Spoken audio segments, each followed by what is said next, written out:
Ini kejadian yang kualami sendiri waktu pindah ke kos baru. Kos ini gak jauh dari kampus, cuma 5 menit jalan kaki.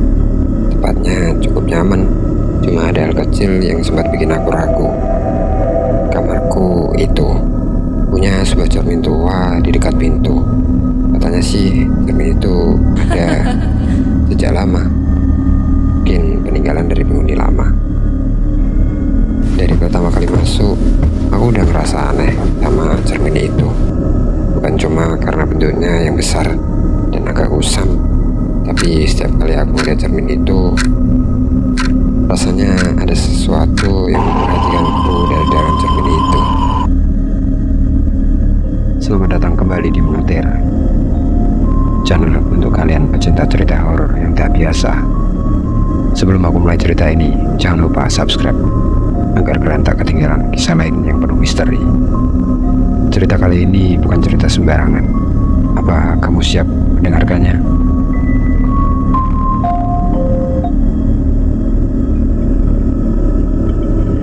Malam pertama aku tidur di kos, mulai muncul hal-hal yang bikin bulu kuduku merinding.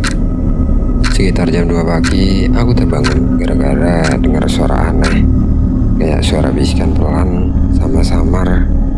Aku pikir mungkin cuma suara dari luar jendela, tapi pas aku dengerin baik-baik, suara itu datang dari dalam kamarku, persis dari arah cermin itu. Mungkin aku cuma kebawa suasana aja, pikirku sambil memejamkan mata. Tapi suara itu makin jelas, kayak ada yang bisik-bisik namaku. Arya, Arya, katanya pelan tapi jelas.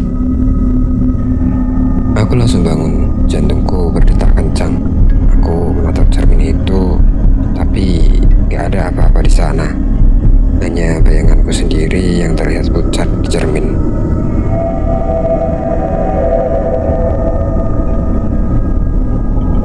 Keesokan harinya, aku bercerita ke Budi dan Lena soal suara itu. Bukannya prihatin, mereka malah ketawain. Mereka pikir aku cuma capek dan halusinasi. Ya, mungkin lu udah stres kali ya. Canda Budi sambil ngakak. Malam berikutnya, aku sengaja begadang sambil belajar biar nggak tidur kebagian. Tapi rasa kantukku akhirnya datang juga. Saat aku hampir tertidur, tiba-tiba suara itu terdengar lagi. Kali ini lebih jelas, dan aku yakin benar suara itu memanggil namaku.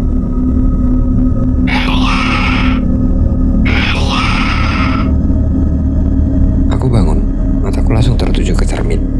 Kali ini aku merasa ada bayangan lain di sana. Bukan bayanganku, tapi seperti sosok perempuan yang berdiri di belakangku. Dia terlihat samar, tapi aku bisa melihat rambut panjangnya yang basah. Aku segera berbalik, berharap bisa melihat sosok itu di dunia nyata. Tapi gak ada siapa-siapa di sana. Aku mulai panik, jantungku berdetak kencang, keringat dingin membasahi kepalaku. Tapi aku berusaha tenang. Aku meraih ponsel dan mencoba menelpon Budi, berharap dia bisa datang. Tapi panggilan itu gak terhubung. Akhirnya aku cuma bisa duduk di pojok kamar, jauh dari cermin itu sampai pagi tiba.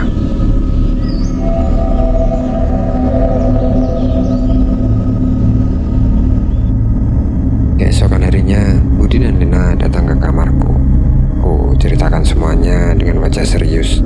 Mereka mulai terlihat ragu, terutama Lina. Dia mendekati cermin itu, menatapnya dengan seksama.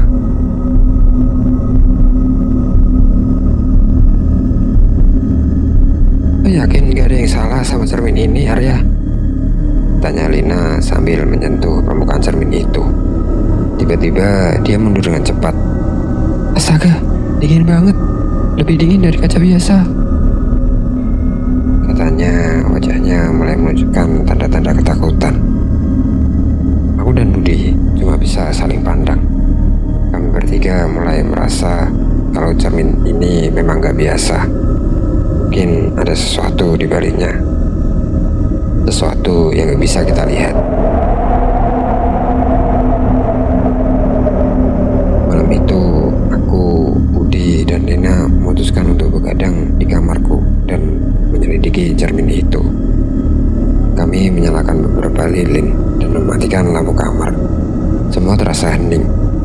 Cuma ada suara jedak jarum jam yang makin terdengar nyaring. Lena memutuskan untuk duduk di depan cermin itu dan memandangnya. "Siapapun kamu, tolong kasih tanda kalau kamu ada di sini," katanya dengan suara pelan. Beberapa detik berlalu dan tiba-tiba muncul embun di permukaan cermin itu. Embun itu membentuk sebuah kata, "Pergi." Kami bertiga langsung mundur dengan cepat. Nafas kami tercekat. Budi yang biasanya paling skeptis kini terlihat pucat. Ini beneran, ini bukan halusinasi Arya.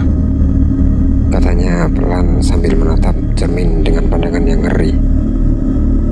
Tiba-tiba bayangan seorang perempuan muncul di cermin itu, berdiri persis di belakang Lina. Wajahnya pucat dengan mata yang kosong menatap lurus ke arah kami. Dia tersenyum, tapi senyumnya yang mengerikan. Bibirnya yang pucat dan meneteskan air seperti orang yang baru keluar dari dalam air. Lina menjerit dan menjauh dari cermin, sementara aku dan Budi hanya bisa mematung. Bayangan itu masih ada di cermin, menatap kami satu persatu. Lalu bibirnya bergerak, seakan-akan mengatakan sesuatu. Aku bisa mendengarnya dengan samar-samar. "Kembalikan milikku." Apa maksudnya, Arya? Tanya Lina dengan suara gemetar. Aku hanya menggeleng, sama sekali gak tahu apa yang diinginkan makhluk itu. Kami langsung berlari keluar, meninggalkan cermin itu. Kami semua memutuskan untuk tidur di ruang tamu kos malam itu. Namun meskipun jauh dari cermin itu, suara bisikan itu masih terdengar di telingaku. "Arya, kembalikan milikku." Bisikan itu mengiang di kepalaku, bahkan ketika aku mencoba memejamkan mata.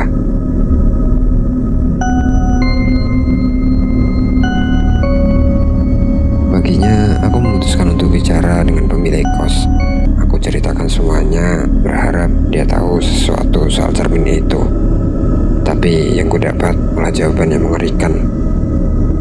"Oh, cermin itu milik penghuni lama, seorang perempuan yang meninggal tenggelam. Barang-barangnya masih ada di kamar itu, dan cermin itu yang paling sering dia lihat," kata pemilik kos dengan pelan.